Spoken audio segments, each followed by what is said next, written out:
e de participar dessa programação também.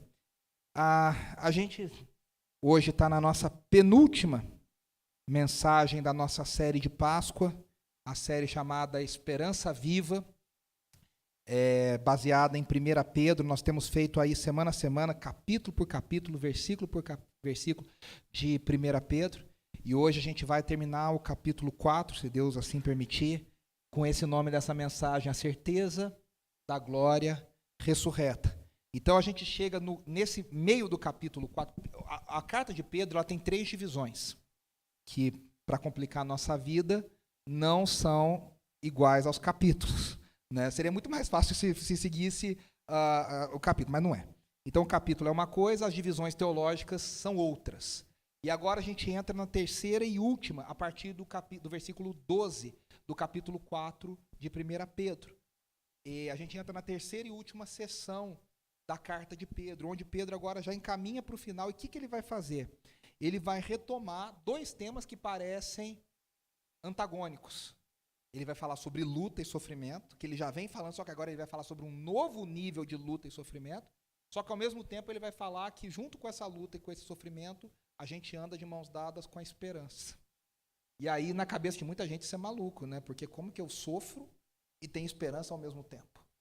Né? E Pedro vai falar que a gente tem uma esperança gloriosa. E aí ele já abordou a perseguição.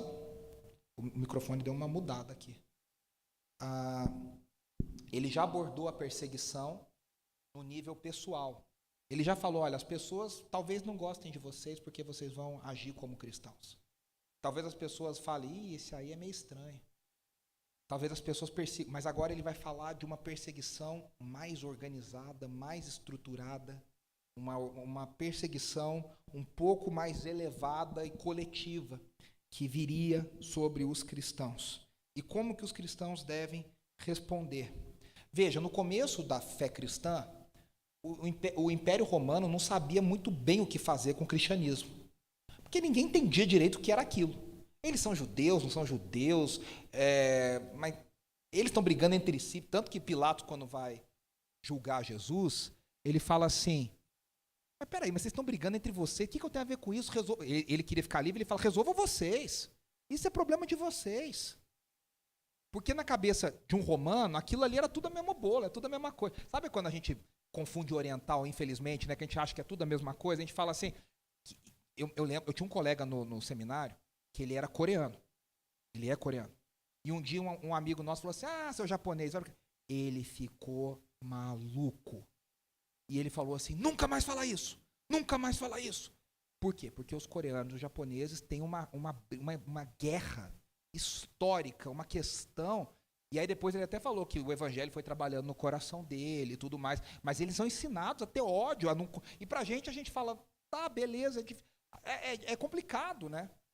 A gente de longe, a gente mistura, a gente confunde, a gente não sabe. Então, para o Império Romano, era todo mundo judeu. Que bagunça é essa de vocês? Só que essa religião, essa seita, começou a criar um problema. Por quê? Porque ela começou a atingir não judeus, os famosos gentios, e ela começou a se espalhar muito rápido, e de repente o Império Romano falou, espera aí que a gente tem um problema.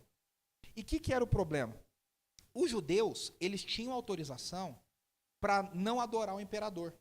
Eles tinham um acordo entre eles, que era assim, vocês deixam a gente quieto, a gente deixa vocês quietos, e vocês nos deixam adorar o nosso Deus, e a gente não presta, a gente paga imposto, a gente é leal, mas a gente não vai adorar ao imperador romano. Só que os cristãos também tinham essa mesma questão, nós não podemos adorar o imperador romano. Nós não podemos prestar culto ao imperador romano. Só que eles começaram a se espalhar, crescer, e o Império falou, esse pessoal vai criar um problema para nós. Então, o que aconteceu? O Império Romano oficialmente começa a perseguir essa seita, que é uma seita na cabeça deles, uma seita judaica que começou a tomar outras formas. Então, eles começam a criar uma perseguição oficializada, uma perseguição estruturada dentro do Império Romano. E aí Pedro vai olhar para essa perseguição, e ele vai olhar para esse momento e vai dizer, olha, a perseguição contra nós vai ser grande.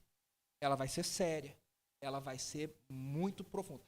Quem tiver estômago e quiser entender do que nós estamos falando, Tem um livro famosíssimo no mundo inteiro chamado O Livro dos Mártires, que conta o martírio de muitas pessoas. Alguém já leu esse livro? É pesado, né? Não, é impactante, é maravilhoso, é lindo, por isso que ele é um dos clássicos aí que todo cristão deveria ler. O começo dele são esses martírios da igreja primitiva. E aí você vê a crueldade do império, você vê como essas pessoas amavam a Deus, como amavam a Jesus, e aí você entende do que nós estamos falando. Né? E aí Pedro, nesse contexto, escreve 4 conselhos, nesse texto que nós vamos ler hoje, para que os cristãos fossem vitoriosos diante dessa perseguição. Então a gente vai ler e guarda isso na sua cabeça enquanto a gente estiver lendo. Ele vai dizer, espere pelo sofrimento. Ele vai dizer, se alegre no sofrimento. A gente vai entender o que é isso.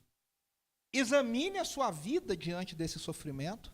E por último, continue confiando em Deus e fazendo o que é certo. Então Pedro vai dar esses 4 conselhos nesses 7 versículos que nós vamos ler.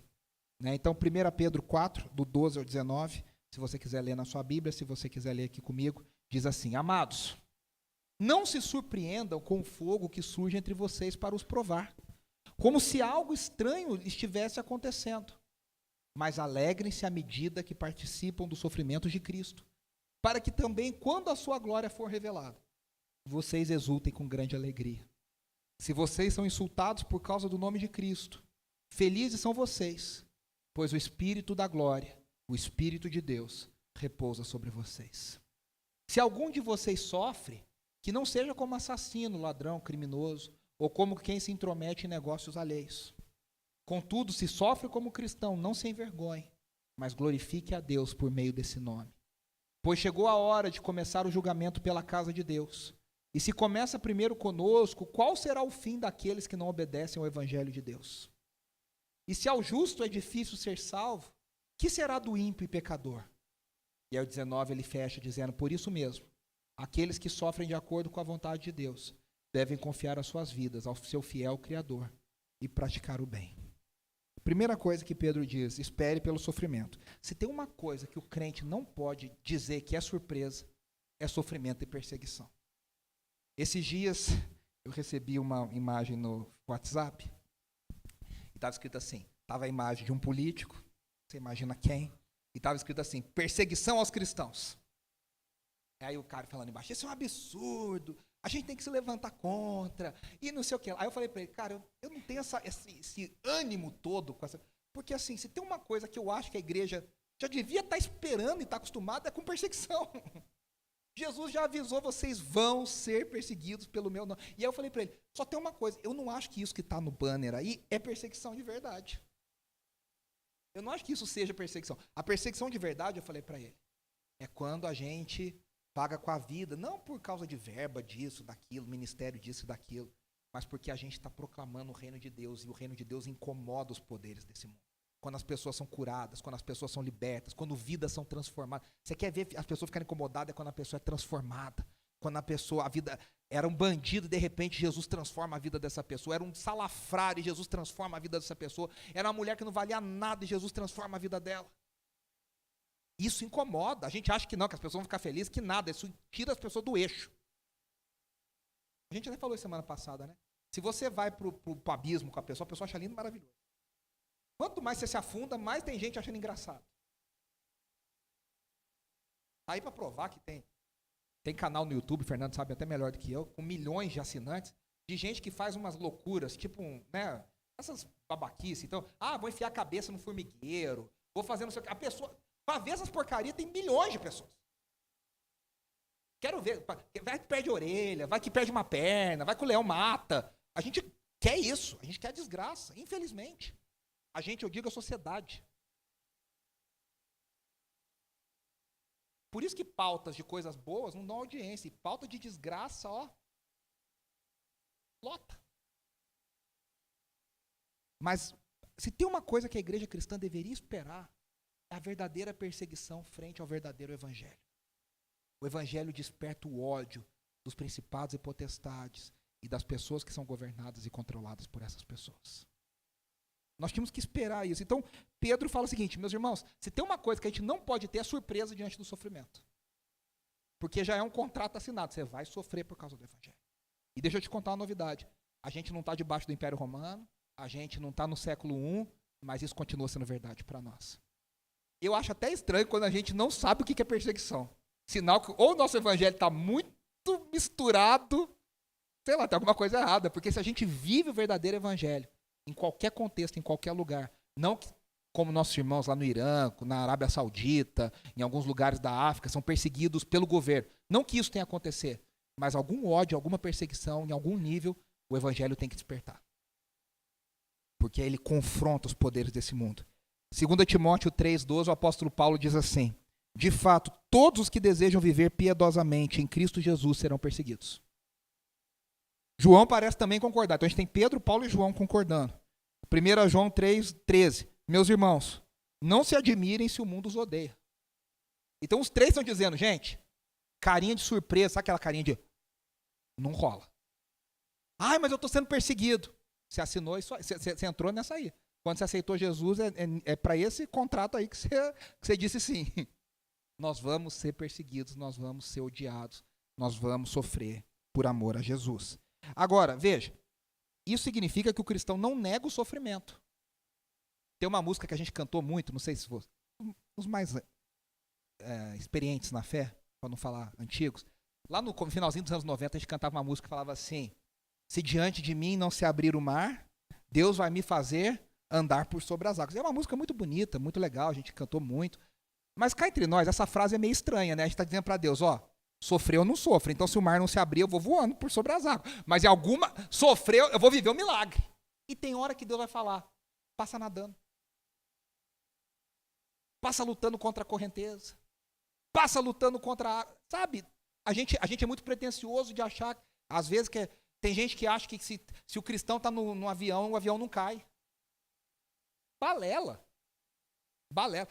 Tem um ditado pentecostal, principalmente, que diz assim: crente com promessa não morre, quem tem promessa não morre. Quem já ouviu essa história por aí, né? Quem tem promessa não morre. Infelizmente não é verdade, já vi um monte de gente com promessa morrendo. Porque o cristão sofre. Nós vivemos num mundo caído. Nós somos pessoas caídas, nós somos pessoas que às vezes fazemos más escolhas. O mundo não funciona do jeito que deveria funcionar. O mundo não é do jeito que Deus sonhou que fosse. Então a gente vai sofrer. A gente não nega o sofrimento. Só que isso não diminui o nosso poder, a nossa fé no poder de Deus. E aí tem uma coisa que você provavelmente já conversou com algum amigo mais ateu, mais agnóstico, um cara mais assim, racional. E aí a pessoa fala para você assim, isso é uma história das antigas, que a pessoa fala assim, peraí, mas tem um problema na sua fé. Ou Deus é todo poderoso e ele não é bom, ou Deus é bom, mas ele não tem todo o poder. Porque na cabeça de uma pessoa não cristã, como é que funciona a coisa? Se Deus tem todo o poder e ele é bom, ele devia acabar com o mal. Se ele não acaba com o mal, então ele não tem todo o poder, ou ele não é tão bom assim. Percebe qual que é o C.S. Lewis, não sei quem já leu o C.S. Lewis, nesse livro aqui, chamado O Problema da Dor, ele fala sobre essas questões. O Lewis não é tão fácil de ler, quem já leu sabe, ele é bem filosófico no jeito de pensar, mas ele fala sobre essas questões. E aí nesse livro ele fala assim, Deus pode tudo, é claro que Deus pode tudo, mas o que é intrinsecamente impossível, Deus não pode. Eu vou dar um exemplo. Durante muitos anos, na filosofia, criou-se um sofisma que era o seguinte, Deus pode criar uma pedra que ele não pode carregar? Você tem que pensar, se Deus pode criar uma... Claro que ele pode criar a pedra, mas se ele tudo pode, ele pode criar. Mas se ele não pode carregar, como é que ele tudo pode?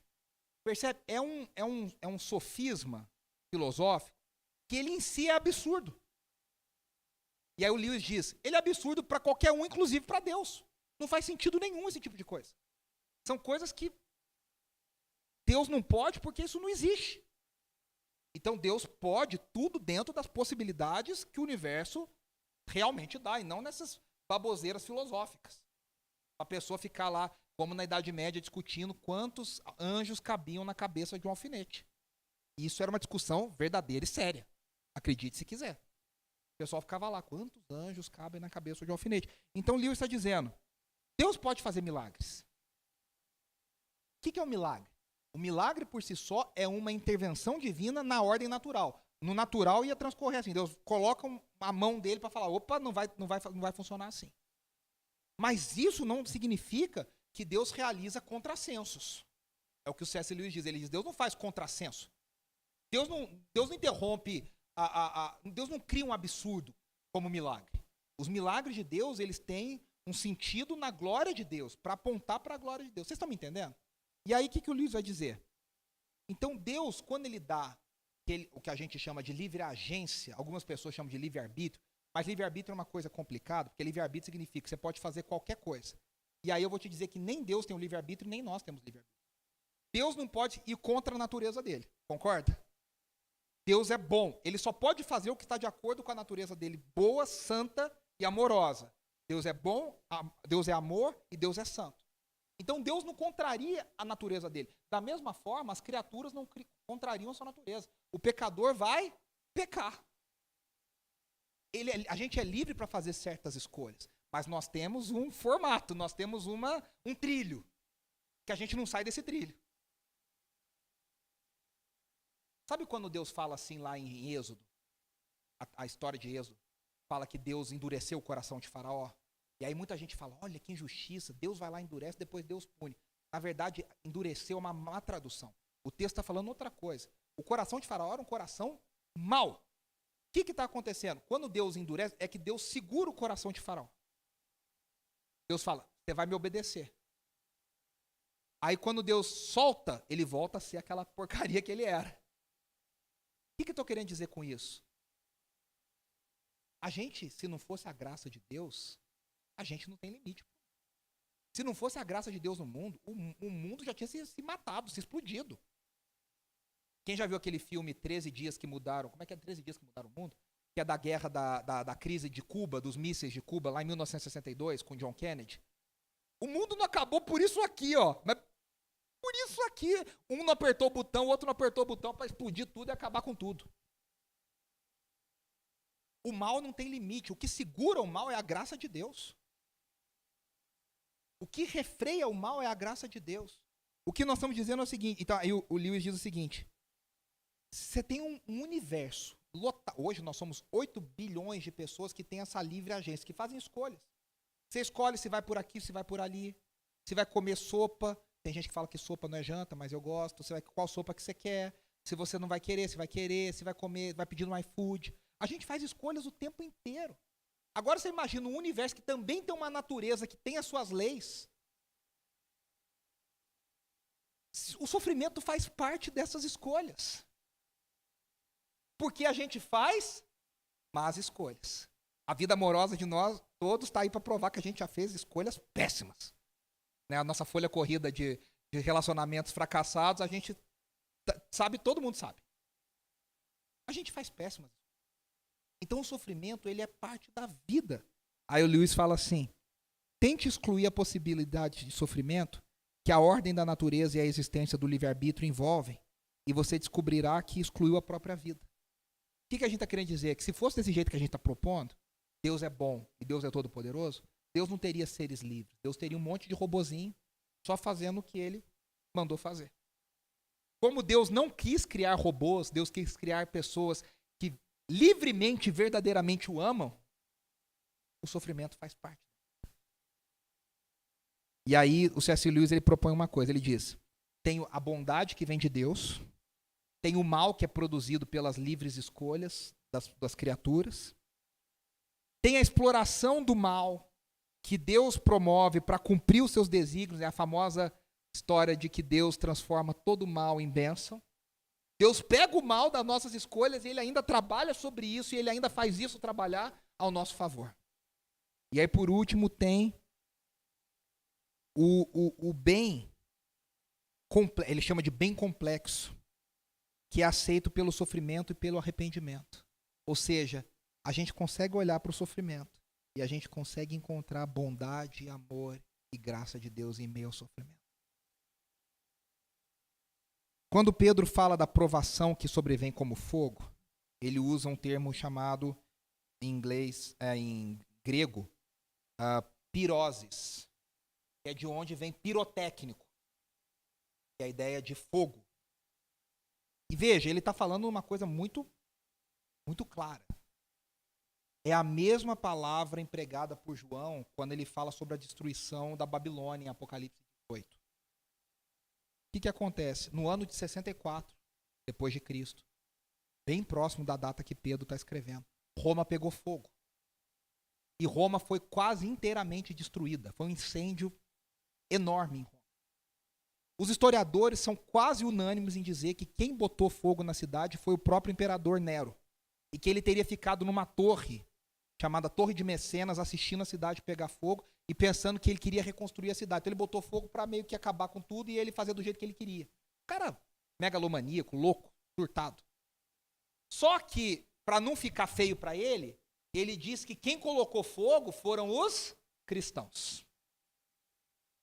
E aí os cristãos que já tinham uma má fama, que já eram difamados, foram acusados por Nero de serem os que colocaram fogo. E aí o que aconteceu? Ao reconstruir a cidade, Nero refez e fez grandiosos jardins. E a história conta que quando dessa inauguração, dessa festa, dessas orgias que se faziam no Império, eles acenderam tochas humanas com cristãos para iluminar o caminho para se chegar nesses jardins. Irmãos e irmãs nossas foram acesos, morreram queimados por um capricho do imperador que queria destruí-los. Então, quando Pedro diz, amados, não se surpreendam com o fogo que surge entre vocês, ele está falando de algo muito específico na vida dessas pessoas. E é claro que ele também está falando do metal que é refinado pelo fogo. O metal que é submetido ao fogo para que as impurezas saiam e esse metal se purifique. O que Pedro está dizendo é, não se surpreenda com o fogo que surge entre vocês para os provar. E aí fica uma ideia, né, que tem gente que detesta essa ideia, de que Deus nos testa. Mas veja, eu sempre digo isso, Deus não nos testa para nos reprovar. Deus nos testa para nos aprovar. Deus quer... Você lembra? Eu gosto um pouquinho do Silvio Santos, eu não sei se vocês sabem disso. Tem uma cena clássica do Show do Milhão, e foi uma pessoa lá que, coitada, a pessoa tinha dente, sabia falar direito, uma pessoa assim, pobre, de marré, sabe assim? E aí a pessoa conseguiu ir no Show do Milhão, foi sorteada e não sei o quê. E ela tinha uma pergunta que era, a Via Láctea é 3 pontinhos. E aí a pessoa achava que era uma marca de leite.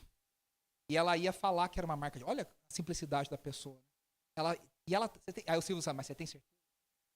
Tem. E ele já estava assim, né, acho que desesperado. A pergunta de 10, não era um pouquinho de dinheiro, assim. Mas para ela era muito dinheiro. Aí tem uma hora que a câmera fica lá, troca e tal, e a câmera pega, o Silvio Santos está com a mão assim, ó, dando a resposta para a mulher. E aí ele vê a câmera, ele abaixa a mão e fala, e aí, o que você vai decidir? Ele, rapidinho, o que você vai decidir? E ele fala, acho melhor você parar. Para, fica com o dinheiro que você ganhou, porque senão ela ia perder tudo que ela ganhou. Deus, entenda, Deus nos prova quase como, né? Lembra do professor Girafales? A aritmética, só completa, né? Você tem aritmética, né? E tem uma outra que ele fala, perola. Sabe? Deus fica assim, vai. Deus nos ama, Deus quer o nosso bem. Deus não quer o nosso mal. Mas o sofrimento, ele é no sentido de que a gente cresça e mude de nível. Que a gente aprenda e que a gente se alegre com o nosso crescimento espiritual. E que a gente perceba que Deus está nos purificando, nós estamos nos santificando. Ele diz, meus irmãos, esse fogo que vem, ele mata, ele queima, ele destrói, ele causa sofrimento. Mas guardem na mente de vocês, é Deus testando e aprovando e purificando a fé de vocês. É Deus purificando a fé de vocês. E aí ele pega no versículo 13 e 14, ele diz, alegrem-se.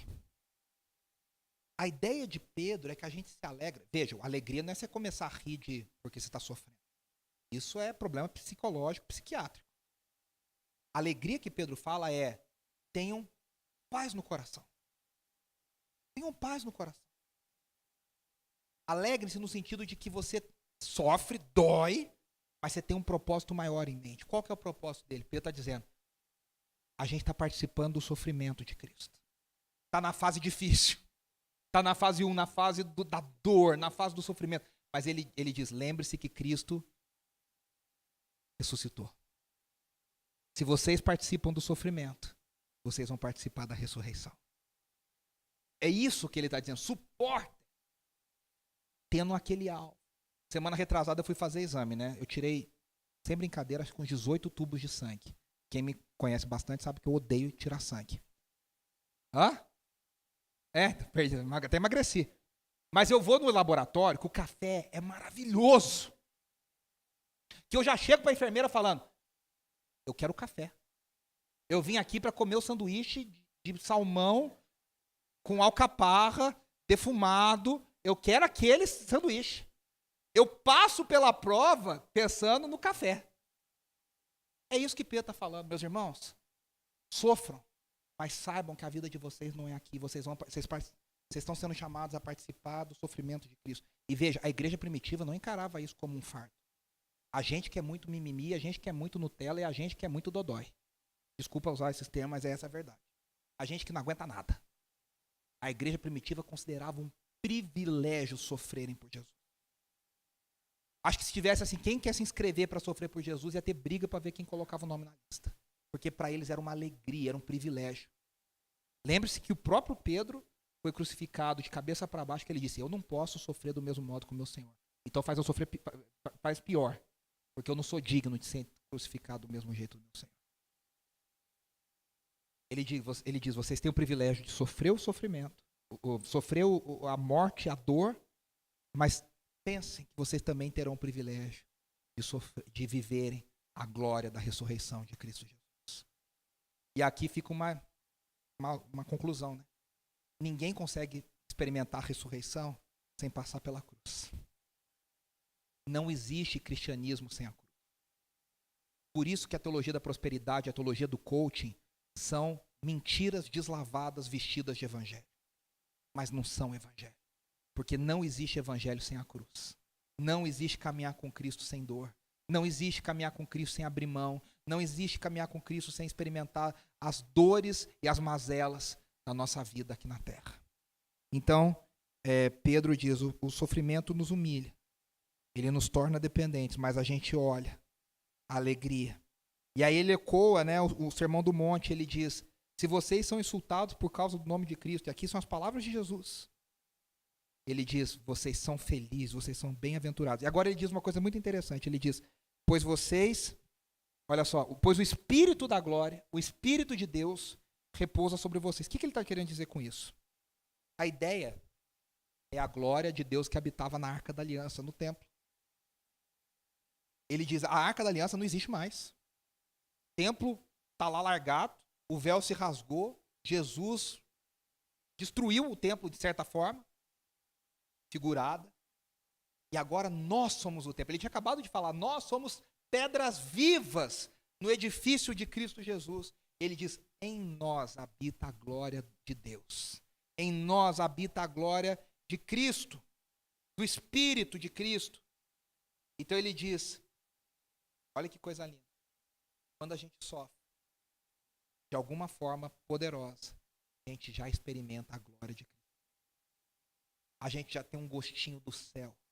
A gente já tem um gostinho da vida que de Cristo nos espera. Sabe aquela cena de Estevão sendo apedrejado?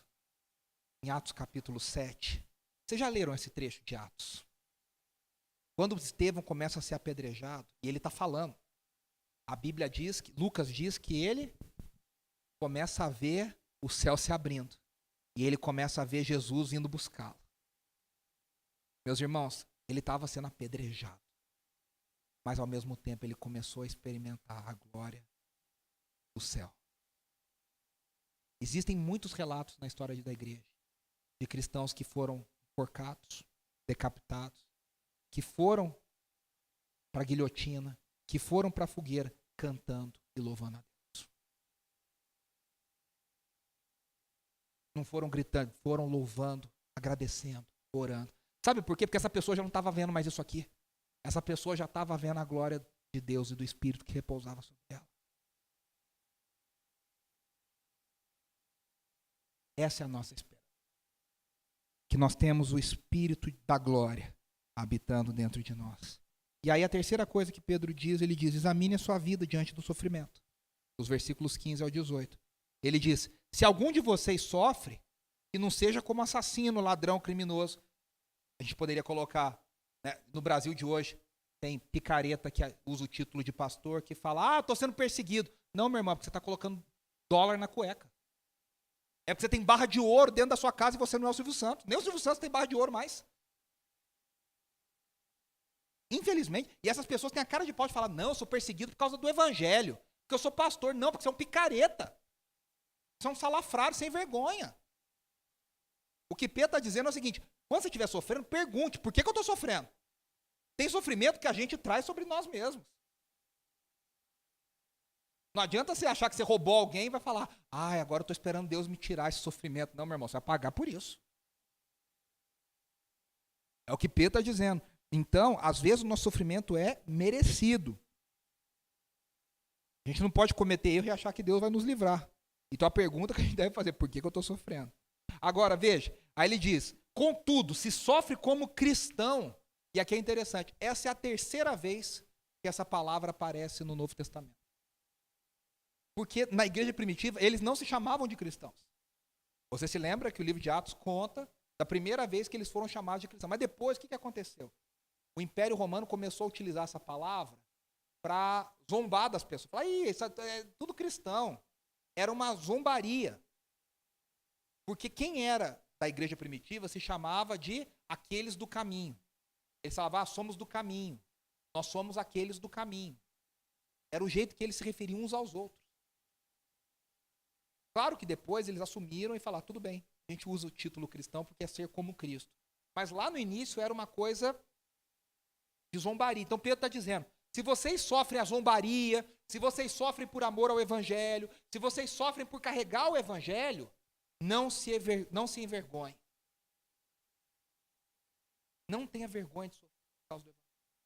Aí ele diz, mas glorifique a Deus por meio desse nome. Coisa linda, hein? Carregar o nome de Cristo é uma honra.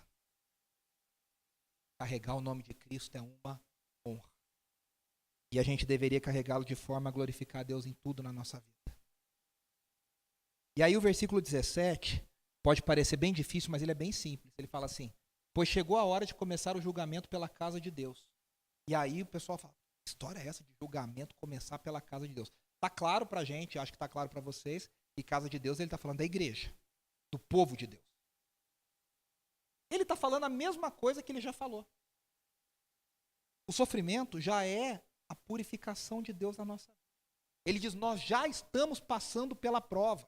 Nós já estamos passando pelo julgamento. Nós já estamos experimentando. Porque Deus já está trabalhando em nós para a redenção, para a glorificação. Agora, quem não serve a Deus, essa pessoa não está sendo trabalhada. Essa pessoa não está sendo purificada. Essa pessoa não está experimentando a purificação. Essa pessoa vai prestar conta no dia do juízo final. O cristão não tem juízo final porque ele já sabe que ele é justificado em Cristo Jesus. Agora ele diz, se começa primeiro conosco, ele está querendo dizer, se com o povo de Deus a gente está sendo queimado vivo, está sendo usado como tocha, o que será daqueles que não servem a Deus? Qual que é o fim daqueles que não servem a Deus? E aqui Pedro está dizendo uma coisa para mim e para você. A gente tem uma mania besta e tonta, humana, é inevitável nossa, de falar o seguinte, eu estou aqui, a gente tem uma pena, né, da gente mesmo, eu faço tudo certinho, tudo dá errado para mim. Nossa, meu colega do trabalho faz tudo errado, e ele é promovido, e ele recebe coisa, e vai bem. A gente já passou por isso várias vezes na vida, né? Eu tento fazer a coisa certa, e fulano que é abençoado. Ele faz tudo errado, mente no imposto de renda, mente para o patrão, mente para a esposa, trai o marido, faz e acontece, e parece que tudo dá certo. E a gente que tenta fazer tudo bonitinho, só se lasca. Pedro está dizendo, meus irmãos, não se engane. Se para a gente que está vivendo como cristão, a coisa já está feia, imagina quando chegar a hora desses. O que Pedro está querendo dizer é o seguinte, não queira estar no lugar deles. Não queiram trocar. É melhor sofrer agora e ser salvo lá na frente do que não sofrer agora e ser condenado lá no final. E aí ele traz imagens de Ezequiel, capítulo 9, Zacarias, capítulo 13, Malaquias, capítulo 3. Tudo isso está por trás desse texto de Pedro. E ele está dizendo, a igreja pode sofrer por um tempo, mas aqueles que estão nos afligindo não passarão impunes. E aí no 18, ele faz, está até em aspas, entre aspas, Pedro faz uma referência a Provérbios 11:31, que diz assim: se o justo é castigado na terra, quanto mais o ímpio e pecador. É a mesma ideia, ó. E se ao justo é difícil ser salvo, que será do ímpio e pecador? Veja, ele não está dizendo que é difícil a gente conquistar a nossa salvação. A gente não conquista a nossa salvação. Já falou isso muitas vezes. A salvação nos foi dada pela graça de Deus. O que ele está querendo dizer aqui que é justo, ao justo é difícil ser salvo, para o justo terminar a vida, é muito sofrimento. Até o dia final, nós, rapaz, olha, é luta atrás de luta, é sofrimento, porque é pelo nome de Jesus. Então é isso que ele está querendo dizer. Quanto mais para o ímpio e para o pecador. E aí ele termina, e a gente também termina, aqui no capítulo 4, no versículo 19, dizendo assim: por isso mesmo, aqueles que sofrem de acordo com a vontade de Deus devem confiar suas vidas ao seu fiel Criador e praticar o bem. Eu gosto muito da tradução da Nova Versão Transformadora, da NVT, que é mais fiel à ideia original. Nesse versículo, ele diz assim, olha: portanto, se vocês sofrem porque cumprem a vontade de Deus, e aqui está a ideia, continuem a fazer o que é certo. E confiem em suas vidas àquele que os criou, pois ele é fiel. Então o que ele está querendo dizer? Está sofrendo? Continua. A Cassiane já cantaria assim, né? Vou ver a Cassiane quinta-feira, ela continua assim, tomara que ela cante. Está sofrendo, louve. Tá chorando, louve, não importa, louve, seu louvor invade o céu. É a ideia de, eu tô sofrendo, tá difícil, mas não tem outra escolha, eu vou até o fim, eu vou prosseguir.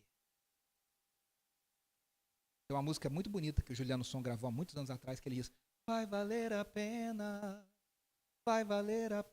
mesmo. Tem dia que parece que não. Tem dia que a gente fala, Deus, eu queria menos evangelho, menos igreja, menos... Deixa eu descer da cruz só um pouquinho. Deixa eu xingar meu vizinho aqui e depois a gente combina, a gente conversa de novo. E Pedro está dizendo, continuem a fazer o bem. Continuem a fazer o que é certo. Não desanime, não caia. Lembra da Dori? Continue a nadar. Continue a nadar, sabe? Continua. A gente tem que pedir para o Senhor me dá graça para continuar fazendo o que é certo. Sabe por quê, meus irmãos? O sofrimento, ele vai batendo na gente. Estou falando de uma vida, né? E depois de muito apanhar, se a gente não vigiar, a gente perde o coração. A gente até continua na igreja, mas a gente vai perdendo a essência. O sofrimento vai tirando a alegria da gente. Ele está dizendo, não deixe que o sofrimento tire a alegria. E o propósito de viver a vida cristã, continuem a fazer o que é. Continuem olhando para Jesus, continuem olhando para o alvo. O pastor Márcio Valadão tem uma frase que é baseada em Provérbios, que ele diz, importa mais o fim das coisas do que o começo dela. Ele diz, importa como termina e não como você começa. Às vezes a gente começa muito bem e termina pela graça. A gente precisa terminar. Pela graça de Deus. Continuem a fazer o que é certo. E é interessante que ele, não sei se vocês prestaram atenção, que ele diz assim, né? Aqueles que sofrem de acordo com a vontade de Deus. A vontade de Deus que é boa, perfeita e agradável. Ela também inclui sofrimentos. Se te falaram que sofrer não faz parte da vida cristã, te enganaram. Sofrer faz parte da vida cristã e faz parte da vontade de Deus. Continue obedecendo. E aí o termo que ele usa aqui, confie em sua vida àquele que os criou, é o mesmo termo que pode ser traduzido como depositar, a ideia de depositar num banco. Você guardar o seu investimento. É a mesma palavra que Cristo usou na cruz quando ele disse, Pai, em tuas mãos entrego, deposito, confio o meu espírito. O que Pedro está dizendo é o seguinte, aquele que é fiel, aquele que é o Criador, aquele que é o Senhor sobre terra e céu, ele está vendo cada depósito de sofrimento que você coloca no banco celestial. Deus recolhe cada lágrima, Deus vê cada momento, Deus vê cada vez que você abriu mão, cada resposta que você podia dar e você engoliu por amor ao Evangelho. Cada atitude de devolução de ódio que você podia ter e você não teve, isso vai sendo depositado no banco celestial. E aquele que tudo vê cada uma dessas coisas. E a gente não sabe como. Um dia essas coisas servirão para que nós também o glorifiquemos e honremos ainda mais. Como diz aquela canção que a gente já cantou muitas vezes aqui. Deus sabe, Deus ouve, Deus vê. Deus sabe o que vai dentro da alma. Deus ouve a oração. Deus vê a tua angústia e te acalma. Deus faz de você um gigante. Que a graça de Deus nos ajude para a gente permanecer e continuar. Para a gente não desanimar em frente ao sofrimento. Vou te falar a verdade, o mundo está tão maluco. A gente não sabe o que nos espera. A gente não sabe o que nos aguarda. Mas uma coisa eu sei, nós temos que estar prontos. A nossa parte nós temos que estar para ir até o fim por amor a Jesus, o Evangelho. E que a gente tenha a sabedoria e o discernimento de dizer, Senhor, eu estou no meio dessa prova, mas que eu tenho a clareza de que isso purifica a minha fé, de que isso me amadurece, de que isso me torna mais parecido contigo. E aí a gente é participante desse sofrimento, sabendo que um dia nós vamos participar da glória da ressurreição. Aí não haverá mais dor, não haverá mais sofrimento. E nós reinaremos juntamente com Cristo. Você pode fechar os seus olhos para a gente orar?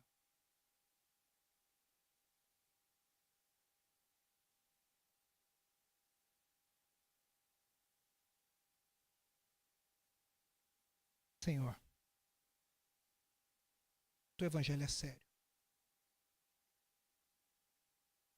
Ajuda-nos a viver seriamente o teu evangelho, Senhor. Que a gente esteja pronto a entender e abraçar o fogo que se levanta no meio de nós. Fogo de sofrimento, de perseguição, de injúria. Mas um fogo que nos torna mais parecidos contigo. Que a gente tenha a graça de permanecer. Que a gente tenha a graça de continuar a fazer o que é certo. Que a gente tenha a força que vem de ti para entender que a gente tem o privilégio de participar dos sofrimentos de Cristo. Para um dia também termos o privilégio de participarmos da glória da ressurreição. Que o Senhor nos ajude a permanecer. Que a nossa fé seja testada e aprovada. Que a nossa vida seja testada e aprovada. E que a gente veja o teu trabalho na nossa vida, o trabalho do teu Espírito na nossa vida. E que o fim de tudo isso seja glória para o teu nome. Que o fim de tudo isso seja que o teu nome seja engrandecido, que mais pessoas te conheçam, que mais pessoas te louvem, que mais pessoas entreguem suas vidas ao Senhor e que a gente possa ver toda a terra dando glória ao teu nome. Essa é a nossa oração, Senhor, no nome de Jesus. Amém, amém e amém. Que a graça de Deus Pai Todo-Poderoso, o Pai de Jesus Cristo, nosso Senhor, que o amor de Jesus Cristo, aquele que foi até a cruz por nós e nos amou até o fim, que o poder do Espírito, o poder de glória que habita dentro de nós, permaneça em nós hoje e para todo sempre. O povo de Deus diz amém. Amém, amém. Deus te abençoe. Você que esteve online conosco, Deus te abençoe. Até semana que vem. Você que está aqui, não saia sem dar um abraço, conversar com a pessoa perto de você. E até semana que vem, nossa celebração especial de Páscoa. Um grande abraço e até semana que vem.